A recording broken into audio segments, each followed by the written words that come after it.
We know Vikings as raiders and fighters. We don't discuss what came after the battle was over. When the axes were still and the shield walls fell, the worst began, not for the killed warriors. Their agony ended, for their wives, for their daughters, for every woman who remained alive in a conquered town. What the Vikings did to them makes death appear as mercy. You think you've seen Viking brutality. The sagas barely whisper what followed. If you enjoy documented Viking and Norse-era history like this, subscribe. It's the best way to support our work. Also, comment from which city you're listening to this from. This script is researched and factual, using sources from Ibn Fodlan's accounts and archaeological evidence from Dublin slave markets. Now back to the story. 845. The monastery at Clonmacnoise falls to Tragsius and his fleet. 43 monks die defending the altar. The chronicler writes about the slaughter. He stops writing about what happens to the women. But we know we have the chains. Archaeological excavations at Wood Quay in Dublin uncovered the remains of Viking slave markets infrastructure, shackles made of iron that were women's wrist size, children's ankle rings, warehouse foundations that stored human goods. The Vikings of Dublin raided not only for silver and gold, they raided for flesh. Wife captured was worth something, not as an individual, but as stock.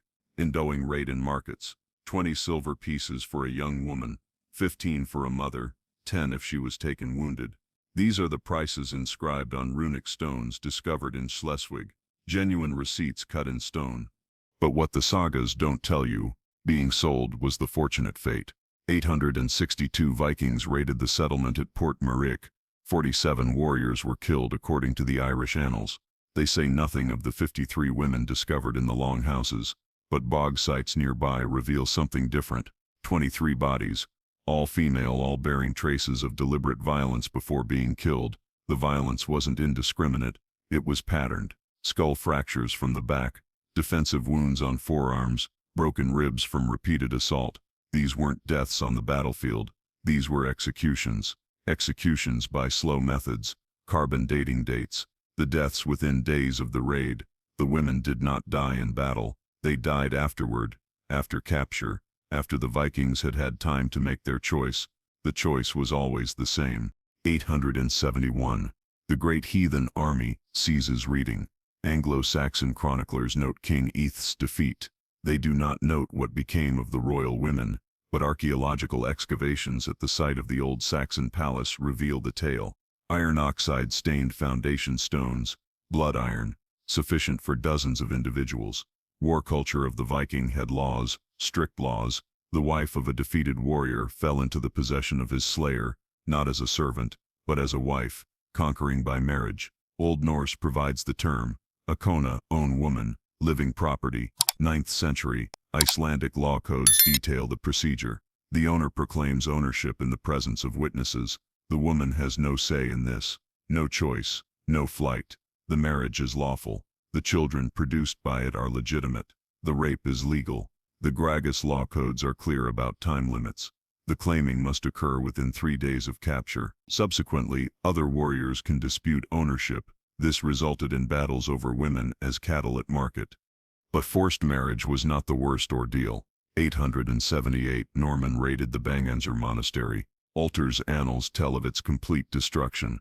What they fail to write is what followed as ritual. Similar sites give up their secrets to archaeologists and burn layers packed with bones, woman bones set out in predetermined patterns. Viking funerary practices required sacrifice. When a mighty warrior passed on, his belongings went up in flames along with him, his horses, his swords, his women. Ibn Fodlan saw this on the Volga in 921. He writes of the ritual rape and killing of a slave girl on her master's funeral pyre. One witness, one story, but archaeology makes it certain that it occurred everywhere. Bone analysis of Scandinavian boat burials reveals the pattern. Female skeletons buried with warriors exhibit trauma that is indicative of strangulation. Drug residue and teeth indicate they were first poisoned, made submissive. The murders were systematic. The drugs obtained from particular plants, henbane seeds in burial contexts, alkaloids enough to induce hallucinations and compliance. The women traveled to death in their mind's eyes. Maybe that was kindness. Maybe that was worse. 9007. The mighty army camps at Thatford. English chronicles document the norm. cattle raided, churches torched. They do not document what occurred in the camp, followers' quarters, but we have the mittens. The rubbish heaps speak volumes. Infant remains, scores of them, all bearing evidence of systematic murder. These weren't stillbirths. These were homicides.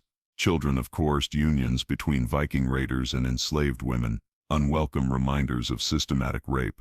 The means of killing were effective, blunt forced head trauma, quick, efficient. The bones bear evidence of practice. This wasn't violent fury, this was protocol. Viking law was unambiguous, where mixed blood children were concerned. If the mother was a slave, the child was a slave.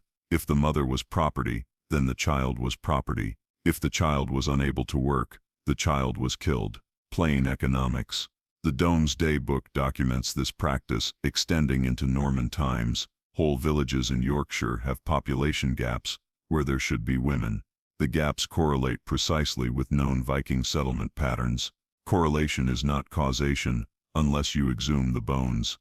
Mass burials at Repton are the tale. The winter base of the Viking Great Army in 873 to 874, 249 skeletons in nicely arranged grave chambers. Just 63 of them are females. The proportions are incorrect. Women don't vanish, unless they're transported elsewhere. Isotope analysis of the female skeletons tells the tale. These women were not from the area. They were brought from Ireland, Scotland, Wales, conquered land, returned as cargo. The ones buried there were the fortunate ones. They died of childbirth or disease, natural causes. The unfortunate ones disappeared into the networks of slavery, Viking era. Dublin was not a trading post. It was a processing point for human slavery. Ships came weekly with new captives. The women were graded by age and health. The youngsters traveled to Norse settlements as breeding stock. The elderly went to Islamic markets through Russian river origins. Dendrochronology of wharf posts of Dublin indicates repetitive rebuilding between 841 and 970, 60 years of growth. Slave trade was on the boom. Every new wharf provided more capacity, more cargo, human. The warehouses accommodated up to 200 at a time. Stone foundations exhibit drainage channels, not rainwater but human waste. These weren't held temporarily, they were stored long-term. 9th century Arab sources refer to Viking slave caravans arriving in Baghdad. The women commanded top prices in Eastern markets. Light-skinned Germanic and Celtic women were exotic commodities. The Vikings understood their market. They delivered it effectively. If you appreciate recorded Viking and Norse period history like this, subscribe. It's the most effective way to support our work. Also, comment from which city you're hearing this. Now back to the story. The eastern route followed Novgorod and Kiev, a 1,000-mile trip down the Dnieper River. Ship manifests incised in runes include human cargo among furs and amber, 20 women per ship, normal load. But the worst fate was not slavery, not forced marriage, not ritual sacrifice. It was what had occurred to the women who resisted. 914. The Norse are forced out of Dublin by Irish forces. The Four Masters' annals recount the freedom. They don't recount what they discovered in the killing grounds just beyond the city walls. Archaeological digs at the site in recent times expose punishment pits, stone-lined holes constructed to facilitate protracted dying. The skeletons within evidence distinctive patterns of trauma, broken legs so they cannot escape, broken arms to stop them harming themselves.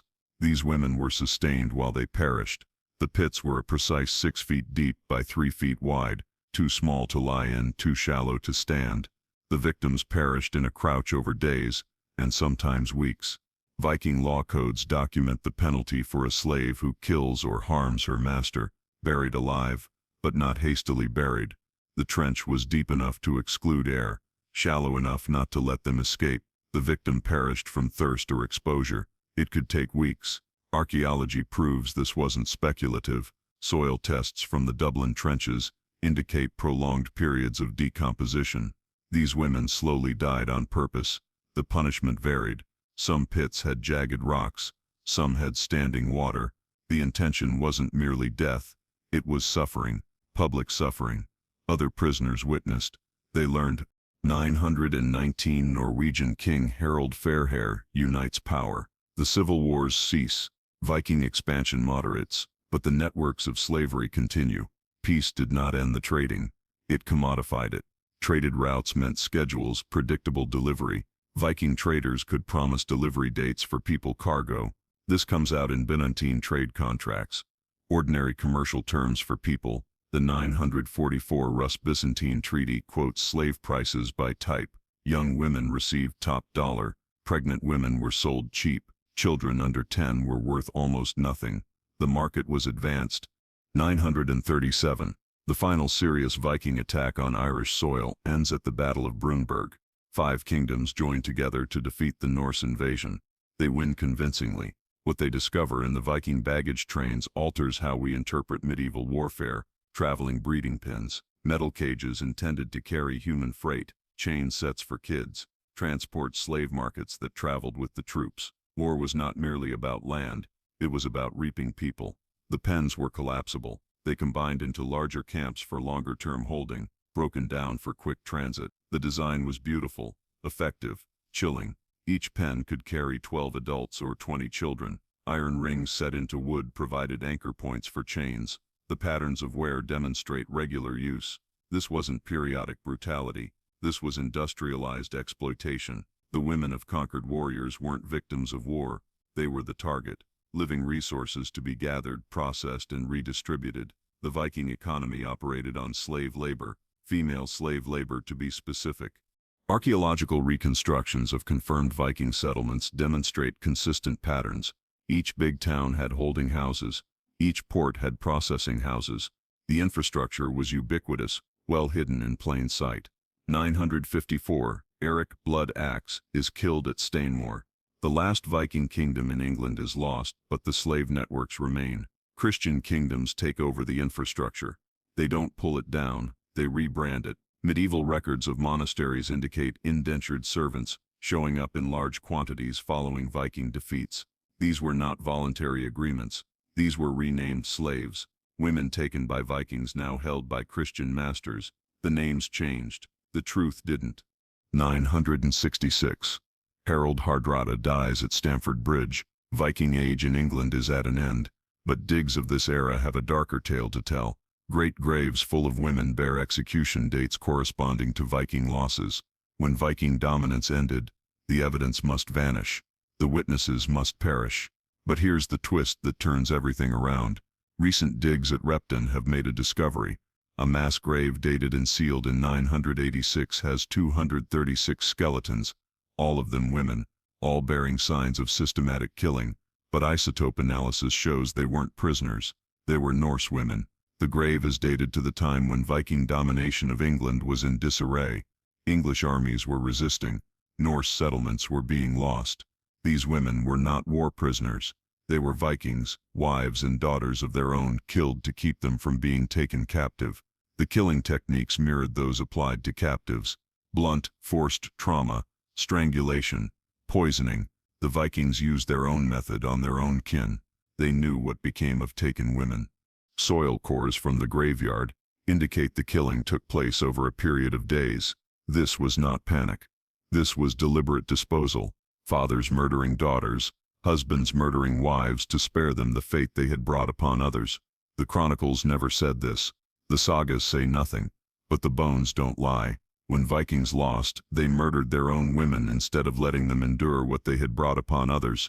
They knew very well what had happened to taken wives. The Repton grave held one last detail. A lone runic inscription on a skull. 3 words of Old Norse. I'm improved because of this. Someone in mass execution took time to inscribe a reason. Even in homicide they had to be correct. The girl who owned the skull was 12 to 14 years old. Isotope analysis indicates she was born in Norway, taken as a child to England, murdered by her own people to keep her from being captured. The message was inscribed post-mortem. She needed to be made to know about it. But the ritualized character of Viking sexual violence extended beyond specific raids. It permeated their legal tradition. The Icelandic Grogas codes stipulate precise protocols for capturing women. The captor must proclaim his claim publicly, at least 3 witnesses. The woman's struggle did not matter in law. If she suicided to avoid captivity, the captor could sue for damages from her relatives. Suicide was theft. The rate was 40 silver marks, higher than most men made in a year. 978. Itheld is made King of England. His first royal proclamation concerns Viking slave trading, not to end it, to tax it. London customs records reveal systematic duty collection on human freight. 5 silver items per woman, 2 per child. The English weren't appalled by Viking customs, they envied Viking profits. Maritime archaeology shows the extent of this trade. Shipwrecks on North Sea highways have sophisticated cargo holds, ventilation for human transport, water tanks to last weeks at sea. These weren't spontaneous slave vessels, they were built to design.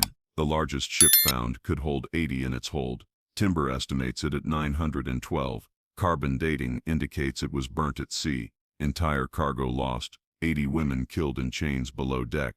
But some women had their own methods of resisting that the chronicles omit. 923. Frankish records mention a woman by the name of Gunhild, labeled as a freed Norse captive herself, who was Raid's leader against Viking settlements. She was familiar with their tactics, their vulnerabilities, their phobias. Gunhild's war lasted for 7 years. Frankish sources give her credit for the destruction of 12 Viking encampments and the liberation of more than 300 captives. She adapted Viking tactics to their own ends. Surprise raids, no prisoners taken, no quarter asked. Her last raid was against the slave market at Rumang. Modern reports tell of methodical slaughter of all Viking merchants discovered in the city, 47 men dead. The routine was always the same. Castration first, followed by bleeding to death. Gunhild disappears from records after 930, but digs at ancient Viking settlements along the Seine indicate burn layers from this time. Someone was attacking Vikings, someone who understood exactly how to injure them. The custom of taking conquered women spread outside Scandinavia. Norman accounts from the 11th century mentioned equivalent traditions in conquered England. William's knights were granted lands that included all chattels that could be found there. On chattels included women. The Domesday Book documents this systematically. Manor accounts include livestock, grain reserves, and female dependents in the same categories. Women were treated by property valuations as farm equipment of value but expendable. Archaeology from Norman castles indicates the facilities this needed. Castle courtyards held holding cells designed to accommodate women. Walls of stone, doors of iron, no windows. Some accommodated 30 individuals at a time. Bone analysis from mittens found in castles indicates infant mortality rates at around 100%. The offspring of forced marriages didn't last long. This wasn't neglect. This was policy. Crossbreed children were proof of rape. Proof of rape created liability. 1066.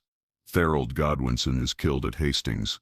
England is conquered by the Normans, but the Norman conquest mimicked Viking methods precisely. Systematic taking of Saxon women, forced marriages to Norman knights, legal structures that reduced rape to marriage. Chroniclers of the time called it Hong civilizing the Saxon line. Modern terminology would call it ethnic cleansing through sexual violence. The methodology was identical to Viking practice. The justification was different. Medieval marriage contracts from this period revealed the economics. Sacs and heresies commanded premium prices from Norman suitors, not for love, for land rights. Rape became a property transfer mechanism. The woman's consent was legally irrelevant. Church records show resistance. Saxon women choosing death over marriage. Convents rose 300% during the decade following Hastings. Noble women's suicides became rampant. The church deemed them martyrdoms. The state termed them destruction of property. Most compelling evidence, however, is from modern genetic studies. Isotope analysis of medieval cemeteries shows population mixture patterns that coincide with historical rape campaigns. Celtic and Saxon mitochondrial DNA appears in Scandinavian populations from the 9th century onwards. The genealogical trace tracks the slave routes to the letter. This was not cultural exchange. This was not voluntary migration. This was industrial-scale breeding programs through captured women. The DNA record confirms systematic sexual abuse over 3 centuries. Current Icelandic populations retain 60% Celtic female ancestry. Norwegian populations retain 40% British Isles female descent.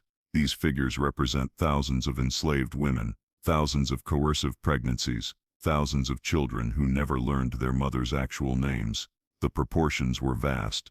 The methods were accurate. The records were intentionally burnt. Some evidence, though, endured destruction. New excavations at Jorvik have revealed a hitherto unsuspected building. Radiocarbon dating puts construction at 876. There were 64 separate cells in the building. Each cell had chains fixed to stone walls. This wasn't a jail, this was a breeding camp. Soil tests indicate repeated use over 40 years. Bone chips indicate hundreds of people came through these rooms. All female, all evidencing repeated pregnancy, all discarded when no longer useful. The structure occupied space in York City Center. Everyone knew what went on there. The local church had extensive baptismal records of children born in the compound, 732 births. Just 12 of the children lived beyond the age of 5. Church records identify these children as foundlings of unknown parentage. They were sold to rich families as servants. Church building was funded by the prophets. God's work paid for by systematic rape.